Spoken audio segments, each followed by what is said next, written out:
Hello guys, welcome to my vlog. Eto, napakagandang play ni SGA, no? Tingnan natin. Sa tingin nyo ba, may contact ba siya or pwede siya sa flop? Eto yung video.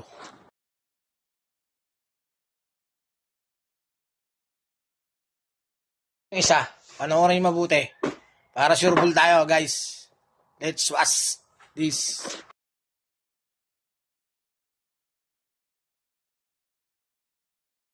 Ako yung referee dyan, guys. Ako, yan kasi coverage ng ano yun, ng center official, lalos na sa likod lang niya yan, play na yan.